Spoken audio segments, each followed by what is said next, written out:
Good morning, Texoma, and thanks for joining us. I'm Ashley Fitzwater, and this morning we're taking an inside look into Interfaith Ministries right here in Wichita Falls. Joining me now with the very latest is the new Executive Director, Chad Crowley. So thank you for being here this morning. Thank you so much. It's a pleasure. Well, we have a lot to talk about. We're excited to talk about not only this new position that you're filling, but also a big campaign that's kicked off. It's called Love Thy Neighbor. And I love this because there's different financial levels, which is really cool, and even some prizes. So we're going to talk about that. But first, I'd like to talk a little bit about Interfaith Ministries. And if people haven't heard of it, or maybe they've heard the name, but they're not quite sure who it's for, can you kind of help clear that up for us? Definitely. Originally, after the '79 tornado, Interfaith was formed by 20 churches that came together and to help rebuild the community after that horrible disaster. And since then, we've been a partnership of over 50 churches that still help families with the daily emergencies, the financial emergencies that they have. Maybe it's a loss of job, maybe it's lack of hours, or financial emergency, medical emergency, things like that we're able to come alongside and help during those times. Sometimes people think that it's for one particular group maybe in the community, but that's kind of a misconception that you would like to clear up. It is. We help those that are trying to help themselves. So you do have to have some sort of income. It can be from a job, or it can be from a government source. You know, it's not the homeless that we're helping. We are helping the families and the individuals that are trying to make it and just can't make it. 76% of Americans live paycheck to paycheck. And so when something comes up, the budgets don't balance. Yeah. And so that's where we come in, and we're able to step in and help out. Now, I know this is a fairly new position for you and one you're very passionate about. Can you tell us a little bit about, how this door opened up for you and how it's been the last 3 months? Well, 3 months on the job, I'm still there. I'm still going strong. I'm loving it. The staff and the crew of volunteers are incredible. I'm born and raised in this area, and I have a passion to help people in this area. So when the job opened up, it was just a dream job come true. A couple years ago, I dreamed about having a job just like this, and then 2 years later it came open, and God just opened the doors for me to be there. And I know that you have a lot of new ideas, a lot of things to, of course, help this rock that's been in our community for so long continue to grow and Yes. help so many more families. Jean Payne, has been the face that many associated with it for so long, and it's exciting, I guess, to be able to continue on. Definitely. She had huge shoes to fill. She did such a great job for so long. And so to come inside and be a part of that is just a huge opportunity. Well, we'd like to talk a little bit more about this campaign because, as we mentioned, there's different levels, which I love, and it's a way everybody can get involved, maybe even kids. If you have small children, it's a great chance for them to learn to give and give back in your community. So can you talk about that? Yeah, it's a way for families and individuals to invest into our community, because every dollar that's raised is going right back into families in our community. And it's a way that they can give on a level that they're comfortable with, that their budget allows. We have a $10 a month pledge, we have a $25 a month, and a $50 a month. And for each one of those, we have a gift that we want to give you just to resemble what you're doing with that. The $10 helps keep water on in a family's home. So you get a water bottle. $25 a month helps keep utilities turned on for a home here in Wichita Falls, and you get a flashlight. And then for $50 a month, you help pay somebody's mortgage or rent, and you get kitchen utensils, so every time you use them, you remember that somebody else is staying in their home. Yeah, absolutely. I love this idea. Can you talk about the name? It's pretty self-explanatory, but why Love Thy Neighbor? Why was that chosen? We really feel like Wichita Falls and the surrounding area is a great community, and we are all neighbors. Even if you don't live inside Wichita Falls proper, it is a community, and we want everybody to invest in their neighbors. And I think that's important to mention because this is not just limited, the help, the service that you offer. Can you tell us who all the services are for? We help people in Wichita County and then Holiday, Texas. Last year we helped over 900 families with financial assistance, and then we helped over 400 families with food. Wow. Going back to the Love Thy Neighbor campaign, I know, again, this is something that just kicked off last month, something you guys are wanting the community to get involved in. How do they do that? They can sign up on our website. There's a big button on the homepage that says Love Thy Neighbor. Click on that. They can sign up online, or they can mail in their donations to the Interfaith office. It's pretty cool. Again, Love Thy Neighbor. It's a 12-month commitment, so to speak. And how long will this campaign be running? From here on out? Indefinitely, right now. That's great. So anytime you want to get involved, again, you can give them a call or just check out the website. We'll put the link right there at the bottom of your screen. Chad, we appreciate you taking time to be here today. We're going to hear much more about Interfaith Ministries after this.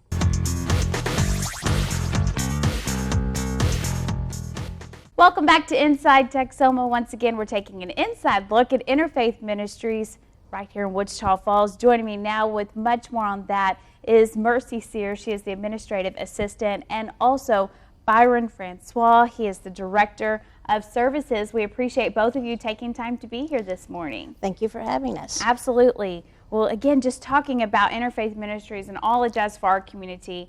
You know, a lot of people, again, may know the name. They've seen the building before. They know that it started from the 1979 tornado. But what they might not know is all of the different programs that are offered through Interfaith Ministries. And I understand there's 3 major ones that we'd like to hit on this morning. So can you tell me a little bit about them and what they are? All of it falls under the umbrella of client assistance. One of the programs that I look over is the prescription program, meaning it's a long-term prescription program for people who have a chronic illness or who need life-sustaining medications for the long term.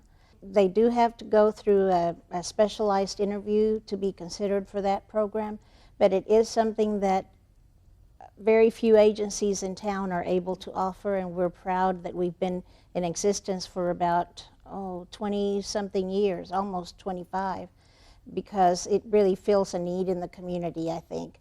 We're able to assist clients with up to $175 a month worth of their prescriptions, so that no one has to go without their prescriptions. Obviously a very big need here. Do you find that more and more people are needing your help? Actually, no, not a whole lot of people are on the program at the moment. So we would like to get the word out that the program is available, because we still do have slots available on the program to add more people. It is one of the areas that some of the community feels very passionate about and feels very strongly about. So donations still come in for the prescription program, and we're very grateful for that. Even though right now it's kind of a small program, but we would like to grow the program. Absolutely. What are some of the other programs that you have? We do utility assistance, electric bills, gas bills, water bills. Those are the 3 primary utilities that we fund. We also have a pretty extensive rent and mortgage payment program. So those are the basic needs that we meet for the client. Do you find that, you know, especially since we've had such a harsh winter, I know my electricity bill's been going up a lot. It's crazy, you know, it's something maybe you just saw one time a year and now you're seeing it, you know, month after month. So do you find electricity bills, or people coming in for those that help with utility bills, skyrocketing right now? Well, yes, anytime we have a change in temperature, climate, things like that, we see spikes, so the bills are going to sometimes double or even triple. Yeah. So when those things happen, we try to hunker down and make good payments for the clients to get them back to a zero balance. That's our ultimate goal, not to just put a Band-Aid on a big problem, but try to eliminate it altogether with a viable payment. Can you explain a little bit more how that works? So if there is someone out in the community with a need, maybe walk us through a little step-by-step process of what you would experience, or how the process would work. When the client comes in, they naturally will come into the lobby and sign in. Each client needs to have a valid Texas ID that's issued through the Texas DPS, a valid Social Security card. The name and address needs to match on all documentation that the client brings in. Once they sign in, they see an intake person. They gather that information. Once the information is gathered, then I get the folder, or Mercy and I will look at the folder in the afternoon and determine how much we can pay towards that bill that's presented to us. Is it based on a certain amount? I mean, is it ever the entire bill? Is it always just a percentage? Does it vary by individuals? The amount we pay is determined by how much money we have to spend for that particular session, that particular funding session. Sometimes it's not an exact science. Our third program is called the CITA program, CITA, which stands for Community Interpreting and Translating Assistance. It is a pool of volunteers who are bilingual or maybe multilingual, so that we have a source to provide interpreting services for people in the community who might need them when they go to doctor's appointments, or maybe a job, looking for a job or something along that nature. It's usually doctor's appointments. But all they would have to do is to call Interfaith, and I keep a roster of all the volunteers that have committed to doing that, and then we just match them up with the agency that needs them. Now, something else people may not realize is it's fairly a small staff at Interfaith Ministries. Yes. But you do so much. So are volunteers kind of the heart of what you do every day? They definitely are, absolutely. We would not be able to operate Interfaith Ministries without volunteers. There are 4 of us on the staff. Yeah.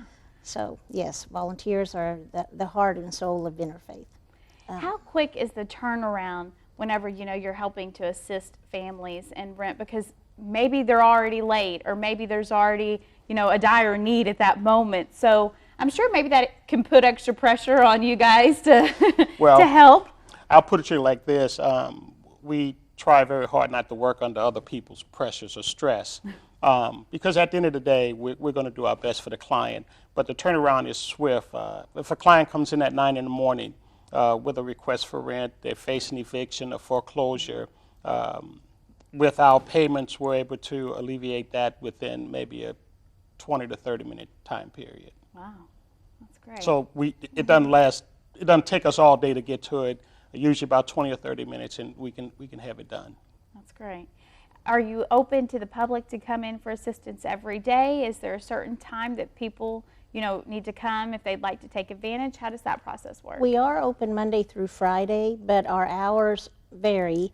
We're open every morning from 9 to 10:45, and on Mondays we stay open through the lunch hour as well. So we're open on Mondays from 9 straight through until 2:45 in the afternoon.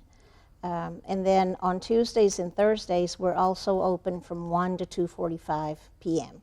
It's a little confusing, but those are the hours that we have, and it works well. Those are great things to jot down, huh? And have Yes. maybe on your refrigerator or in a drawer close by. Yes. Now, can you tell me, I know that you said that you've been there 16 years, so obviously this is something that you have a heart for. What is the best part about your job and being at Interfaith Ministries? I think the best part of my job is knowing that I'm making a difference, in spite of some of the challenges that we face with from day to day. Because when you're dealing with individuals who are stressing for whatever reason, sometimes it's difficult to fix other people's problems with other people's money. But just knowing that I'm doing my best for the client, and knowing at the end of the day that we have done our best, that gives me the most gratification in the workplace. Absolutely. Any advice that you have for folks out there, like maybe don't wait until it gets to a certain point? Exactly. Most people wait until the last minute, thinking that the more dire the situation, the quicker the help will come. Well, sometimes it works in reverse, because if a client waits too late, then sometimes our hands are tied as to what we can do. We want the client to come in when they first realize that they have an issue. It gives us an opportunity to help them with everybody's feet on the ground. Even if they do come in at the last minute, we still can do some things. We can make payments over the internet, the email, faxes. So we have things in place to help us, but we would encourage anyone that has a need to come in when it happens. Don't wait until the last possible moment. We've had situations where people have come in with electric trucks in their yard, turning their lights off. I mean, that's a bit late. So we want them to come in early enough where we can sit down, get the information, take our time, and help them in the best possible way. Mercy, can you tell us what drew you into Interfaith Ministries? What made you say, I want to be a part of this team and make a difference? Well, I first started serving on the board of directors, and I've been an employee for 10 years now. But serving on the board to me was, as Byron said, an opportunity to make a difference, and that's what's kept me there all this time. What is the best part? Ask him what's the best part. What's the best part for you? My best part, probably, I think the satisfaction that I get when I see the people on the prescription program, because I think that is meeting such a need in this community, and I'm just really proud of that program. Yeah, absolutely. Yeah. Well, we have much more to talk about, including more on how it's all funded, so don't go anywhere. We'll be right back with a closer look.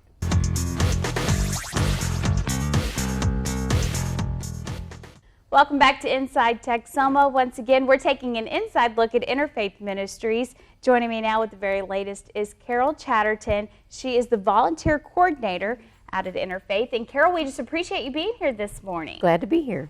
Well, we talked a little bit before the break about how the volunteers are really the heart of Interfaith and just really can do as much without them and all that they do. Can you talk about the different areas where volunteers are involved? Sure. We have 4 main areas daily. We have the front desk where they greet our clients and get the basic information. Then we have the intake area where we do a more in-depth interview with them and really get into their budgeting and their spending habits. And then we have the prescription program, which is, I think Mercy has talked about that, and it's a great program where we provide $175 a month for clients. So we have folks that man the phones Monday through Friday mornings in that area, and then the pantry, and that's one of our favorite areas for volunteers to work in. And you know, a lot of people may not realize that there is a pantry associated with Interfaith, a fairly large one too. Can you talk about when that got started? I think that's been part of it since day one. We started providing food to folks who needed it after the tornado, so it's grown into a pretty good venture, and it takes a small village to keep that running. I bet, yes. Lots of organization involved there. That's true. Now, whenever you're talking about volunteers, we all want to know, of course, how the community can get involved. Maybe there's folks out there who would like to volunteer. Are there certain hours that you need to be dedicated or willing to give? I mean, is it 1 hour a week? What's the commitment look like? Well, we have 2-hour sessions. We have 9 of those a week, so I'm going to try to find the best fit for your schedule and work the 2 hours a week. It really helps with the training that's involved for you to commit that much time weekly. And that's good to know as well, the training, because that could seem overwhelming. Well, I don't know what to do. I wouldn't know, how to help people or what to say or the different areas, but there is training. Right, and volunteers, we are families, so they spend time with me. I'll have people come in and see us in session, and we'll pick the best fit for them of those 4 options to work in, and then they have on-the-job training. They'll observe and be able to ask questions as they go along to understand the process, and when they're ready and feel comfortable, we cut them loose and they can go out on their own and do the job. Do you have some volunteers who have been doing this for years and years? We sure do. We've got some that have been there 20, 25 years. Wow, that's amazing. It is. What do you think is the neatest part about being able to work so closely with these volunteers? Well, while they're providing assistance to clients that come in, we become a family, so we help each other too. And it's a real blessing to get to work there. I started as a volunteer. Did you? Yes, I worked as a volunteer for 9 years before I got blessed to become a staff member. So I've seen it from both sides, and it's a real faith-based system, and we take care of each other while we're taking care of the clients. I love that you started as a volunteer. What drew you in? I mean, how did you think I even want to give my time to this organization? I was raised in one of those member churches, so it was a tradition in our church for lots of people to go volunteer there, and I did. So that's awesome. Talking about the churches, I believe he said over 50 churches help whenever it comes to the funding, and I know we talked a little bit before the break about the funding. Can you tell us how this operation keeps going? Because it is those churches, I understand, that are a big part of that. They're the basis for what we do and how we do it, but we also have individuals in the community that donate. We have lots of organizations and foundations and businesses. Wichita County is taking care of Wichita County. Yeah. What does it mean to you as someone who has been with this nonprofit for so long to see that it continues to be churches and people in the community that make this run? And I mean, it's grown. There's so many different services that you offer. It's a faith testimony because we invite God to walk with us every day. We gather and pray before we open the doors every day, the volunteers and staff, and it's just proof that we're not alone. We're supported by the community and the powers that be. So it's wonderful for me. What do people need to do if they want to get involved?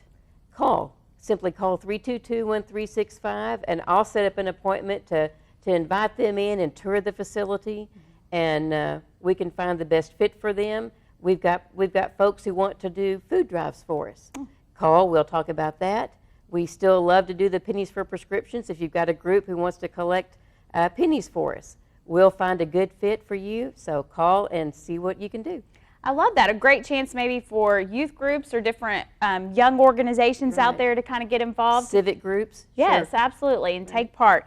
Well, we appreciate you sharing that. And real quickly before we go, I know there's some events coming up and some annual events to talk about. We don't want to leave those out. The first one is called Holiday Happenings. Can you explain that? Yes, one of our board members was challenged to find a good benefit, fundraising cause for us every year. And she's from Holiday, so the city kind of groups together. They put on a craft show and the best barbecue in the country once a year, and that's usually in October. So we'll be advertising that over the summertime. So start marking your calendars. Absolutely. So Holiday Happenings. Yes. Another thing is not this coming April, but every other April there's a big event. Can you talk about that? Wicked Weather Weekend, and that is a community education and information about weather and how it affects us all. Since we were born out of the '79 tornado, that's a real big point for us. So, and we do disaster recovery help. So this weekend lets us all talk about it and be prepared. Were you here whenever the '79 tornado? I was in the closet of my house and lost a house and 3 cars. Yes. Wow. So how were you able to see then this nonprofit help transform our community? I mean, were you able to see, or have you heard stories of just the transformation that it provided? Sure. It's just the first place people turn to. Well, I mean, the church has directed folks to Interfaith, and it's just the port in the storm. And here we are 32 years later doing the same thing. Well, we really appreciate, Carol, all of your insight and all that you do for this community and for Interfaith Ministries. So again, if you'd like to volunteer, you'd like to help out, give her a call. I know she'll find the best fit for you. We need to take a quick break. We'll be right back with much more.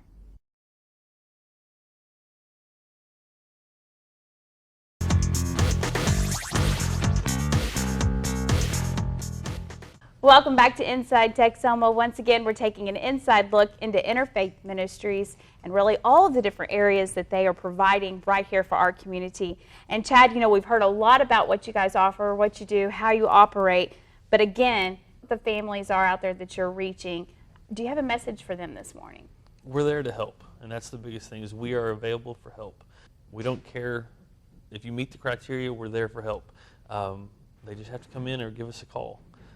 Don't think that nobody's there in your time of need. A lot of people get stressed out and don't know where to turn.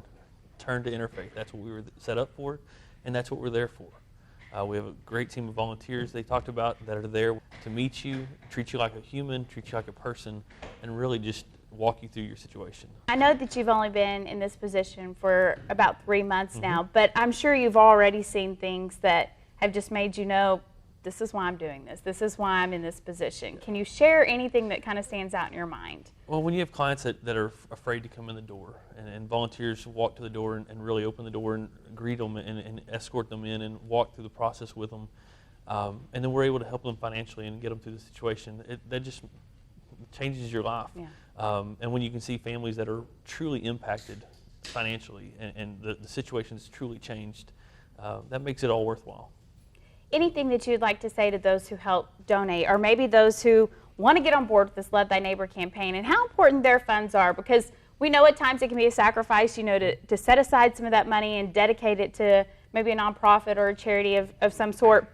How important are those funds, though, to helping you do what you do every day? They're extremely important. That is what keeps our doors open, and that's what keeps the families in Wichita Falls and Wichita County the help that they need. It really is a great opportunity for them to be a part of what we're doing and invest in what we're doing. They're not just donors, they're investing in back into our community. And we take great strive to be good stewards of their money. And so we want to be able to help the most that we can. And again, there's different financial levels. And you can check out that link. We have the website right there at the bottom of your screen for you. Well, Chad, we appreciate your time. And again, look forward to hearing much more about Interfaith Ministries and all you guys are doing in the community. So thank you for being here today. Thank you so much for having us. Absolutely. And Texoma, we want to say thank you for joining us this morning. We hope you have a wonderful day. As always, we'll see you back here next Sunday morning for another look inside Texoma.